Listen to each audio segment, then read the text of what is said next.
morning guys! So today gagawa na naman tayo ng panibagong video about my life as a tambay.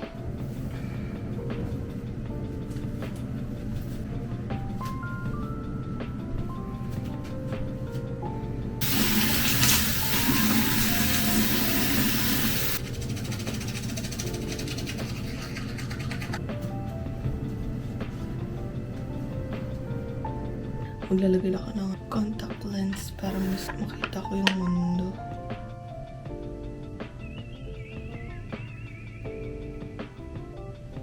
Perfect. Let's go. And then, magtitimpla tayo ng kape.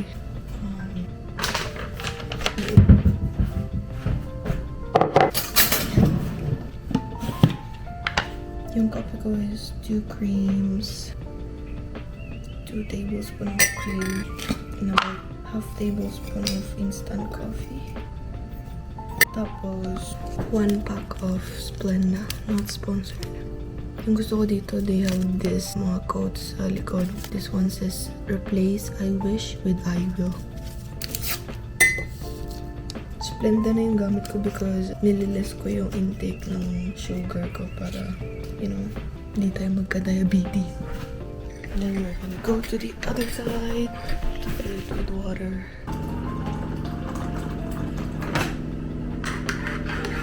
So yun, our coffee is done. Before tayo mag-drink ng coffee, I usually drink water. Pero nagtitimbang pala ako. Check ko lang. Yan. So ngayon nasa mga ano na ako, 71.5 siguro or less. Naging 71.8 lang because hawak ko yung camera. Di talaga ako nagbe-breakfast lagi. Parang kape lang. Every morning. Tapos diretso lunch and then dinner. And after magtimpla ng kape, syempre, manonood tayo ng TV. Tapos manonood tayo TV hanggang maubos yung kape natin. Tapos after magkape, hindi ko na alam. Sa tambay, tayo ay nag-improvise lang ng ating gagawin sa kada araw kasi yun, wala tayong ginagawa. Manood tayo, one-on-one? Magay ka sa vlog, oh.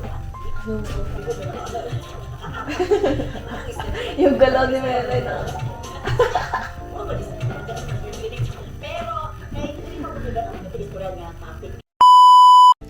So ngayon tayo naman ay maghuhugas ng pinggan kasi tingnan nyo, ang daming hugasan.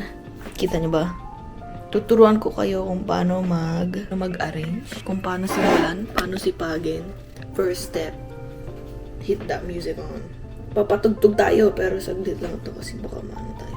Yung patugtog dapat natin nakakabigay ng energy, hindi nakaka-exhaust. Wow, exhaust! Ano yan? Sasakyan, tambutso, eh! To share a list on Google Maps. I don't need to. My friends can add this on Google Maps. I'll always have Kapag may curated ads, a face to share tatanggalin with ko my lang yung friends. mga anik-anik dyan. Okay, ngayon na wala na tayong nakaimbak dyan. I-arrange natin yung mga kutsara, yung mga pinggan, mga baso. I-separate natin sila para hugasan na sila one by one. Para hindi magulo. Tsaka para di sayang yung tubig. Let's go!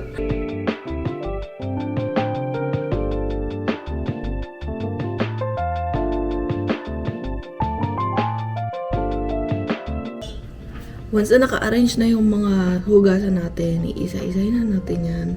Pero I usually start with yung parang mas nakasakop ng space. So, unahin natin yung mga malalaking pinggan. Tapos sunod yung mga mangkok, utensils, kagaya ng spoon, fork, etc. Tapos, after nun, sa baso naman tayo. I usually separate the baso sa kabilang lagyanan pampatuyo kasi nag-take up din siya ng space, hindi nakasya dun sa isang drying rack. Tapos, I usually hinuhuli ko yung mga kaibang mga gamit like yung chopping board, yung mga sandok pag nagluluto ka, tsaka yung mga kutsilyo. So, let's start!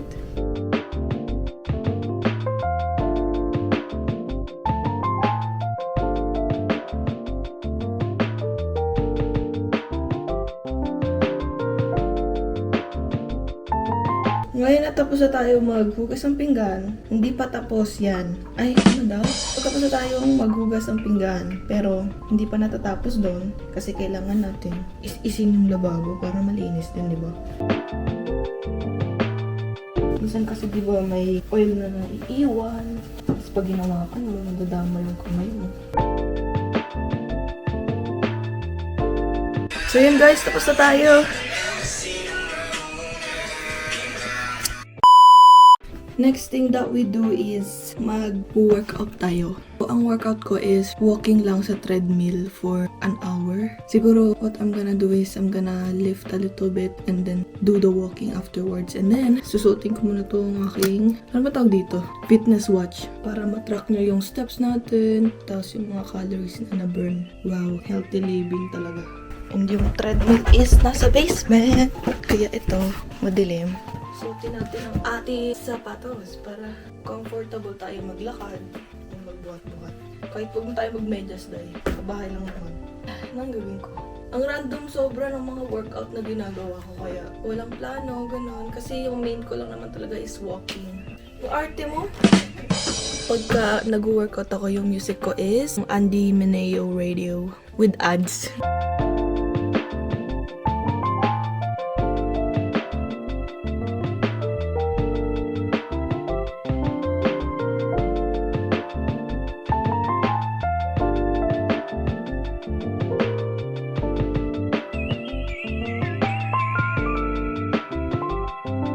Ang next natin gagawin is walking na kasi tapos ako mag-lift. Wow, lift na yon. Basta, hindi talaga ako nag-gym. If I'm gonna work out, walking talaga. And yung may incline, syempre, para mas matindi. So, I'm gonna set up this treadmill to incline to the max, which is 10. Hindi ko alam ano ibig sabihin ng 10 na yun. And then, yung speed natin is only 2. So, parang naglalakad lang nga talaga, tapos pakyat. Ganun. May tumawag sa akin. Sino yun? Guys, hindi talaga ako sumasagot ng unknown numbers. If it's too important, I know na they're gonna send a voice message to me. So, I just wait for the voicemail to come if it's that important. Set up muna natin to ating Fitbit or whatever. Let's go. Kapag nag-walking naman, kung hindi ako nag-music, nanonood ako ng teleserye. And my go-to teleserye right now is High Street. And nanonood ako sa I1TFC. Di sponsor yan, ha?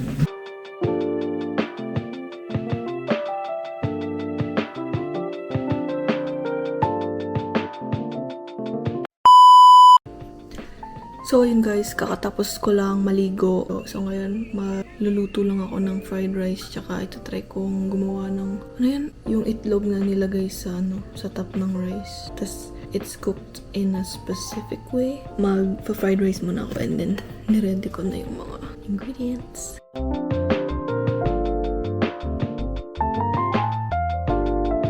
So, dapat yung onion dito is white onion. Kaso, wala na kaming white onion. So, red onion na lang gagamitin ko. Ginagaya ko yung fried rice ng Thai Express. Kaya tayo may tomato. Grabe, nakakapagod. I feel exhausted. Lalagay na natin yung kanin. Pagkalagay ng kanin, lalagyan natin siya ng salt. Mga isang pinch lang. Kasi ang tinaw naman to. Tapos lalagay na din tayo ng toyo. Mga 2 tablespoon. Saluin lang natin. Para kumalat yung color. Keep mixing lang until, naging tutorial. Until maging pantay yung kulay ng kanin. Tapos, lalagay na din natin tong tomatoes. Parang ang laki ng hiwa ko. Hoy! Parang ang laki ng pagkahiwa ko. Dapat malilit lang siya. Pero I think lilit naman siya pagka, nainitan, no? Comment down below kung tama ako. Tapos, keep on mixing lang. So, ready na yung egg mixture natin. Tinimplang ko na siya ng salt. Let's just hope na magawa ko siya.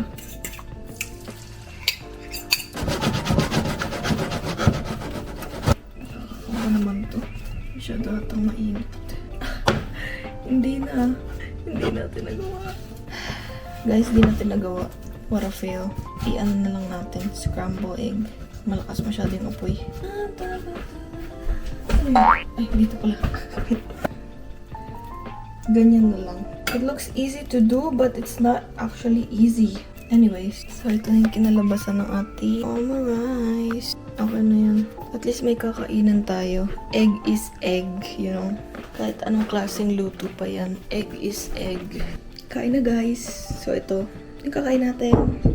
Yung niluto ko. And then, I'm gonna have some siomai as well. And then, apple juice. My favorite.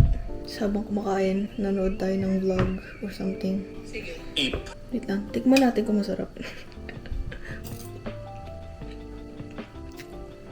Average, be.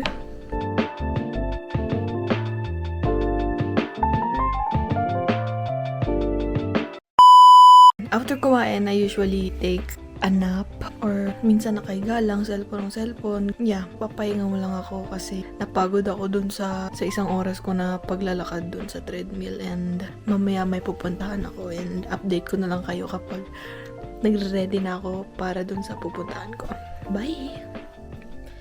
Hey guys, so I'm back and kakagising ko lang from 1 hour to 2 hour nap and then yeah, so yun, mag-ready na ako para dun sa pupuntahan ko. So it's currently 4:05 right now and yung pupuntahan ko is 4:45 so I have 40 minutes to get ready. I-straighten ko lang yung buhok kasi ayoko siyang fly away. Parang hindi maganda tingnan.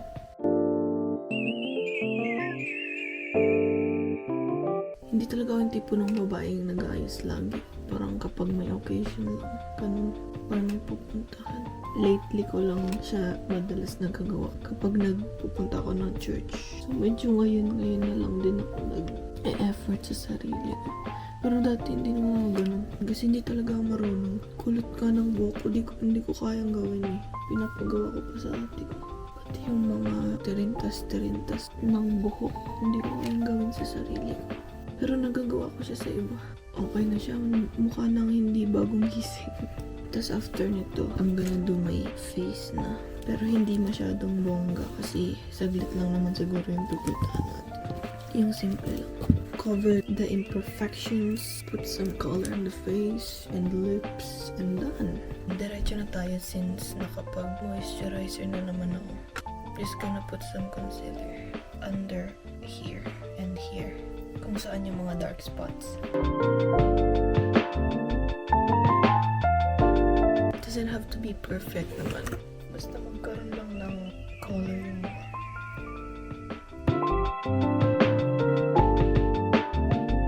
Actually, pag ganito, hindi na ako nag-eyebrows talaga kasi first, hindi ako marunong mag-eyebrows. Second, yung ginagamit kong eyebrows is very... Ayoko ng ganun. Simple lang. Tayong arte. Tamang mascara lang. Time check. 4:16. Dami pang oras. Malapit lang naman yung pupuntahan ko. It's like 7 minutes away. So, I have time pa. Tapos, let it dry lang for a little bit before natin i-curl. Kasi ang dami ko nakikitang nag-mascara sila. Tapos right after nila mag-mascara, kinurl nila. Tapos natanggal yung pilik mata nila. We don't want that to happen. Yun na yung asset natin. Dami nagka-compliment sa akin. Ang haba ng pilik mata mo. Oh my gosh, ang ganda. Thank you. May nakita ako dito. What is this? Oh, playing cards. It looks like this kasi oh. Sabi ko, ano yung tarot card? Si ate may tarot ka. Ito na lang. Happy skin. Baka naman happy skin.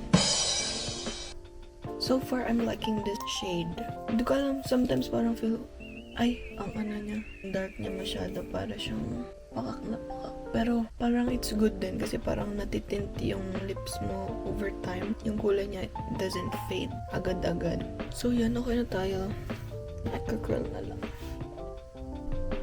Magbibihis na lang ako at maglalagay ng hikaw. Hey guys, so I'm on my way sa pupuntahan natin. Let's go. Samahan niyo ako. Wow, may accent! Ito naman tayo, selfie. Kinakausap mo na naman, selfie.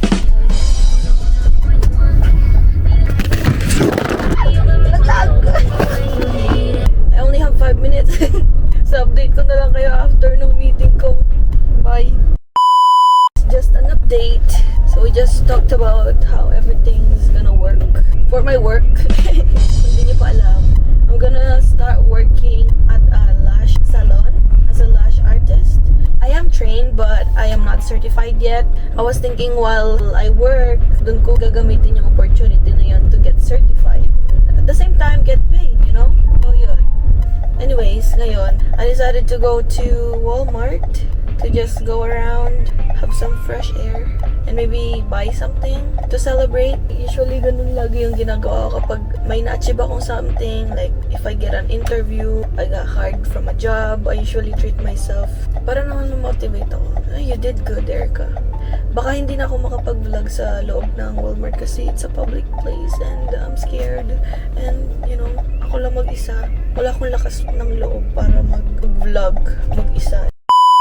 So, nakabalik na ako sa bahay. The meeting went well. It was a short meeting anyways. I'm gonna be a lash artist, but I am not certified. So, we talked about yung schedules, contract signing, training, booking clients, etc. So, yun lang guys. Basta update. I got a job. It turns out to be a good job. As long as I do my part, you know, practicing and all that stuff.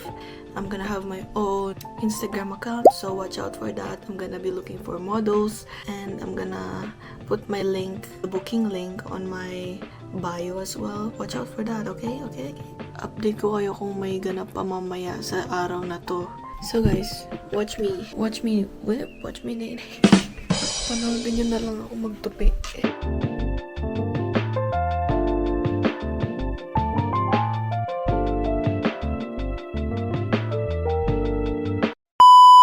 Ito yung ginagawa ko kapag wala na akong ginagawa. Ito, computer. Hinanap ko lang yung game.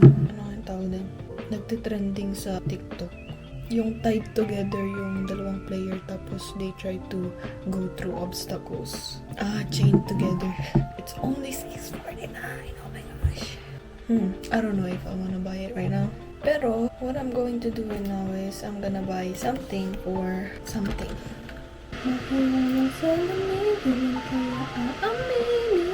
Nagda-live ako ngayon sa TikTok as you guys can see. Pag bored ako nagda-live talaga. Tamang sound trip lang. Tapos kausap sarili mo, ganun. Kakatapos ko lang mag-live sa TikTok. Ngayon, samahan niyo kung mag-get ready to sleep. Tara. Abir. Tara.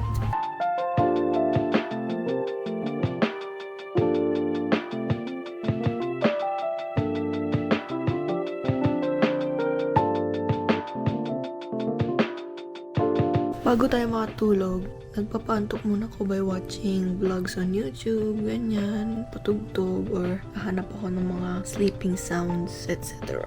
This is where I'm ending my vlog, a day in the life of a tambay.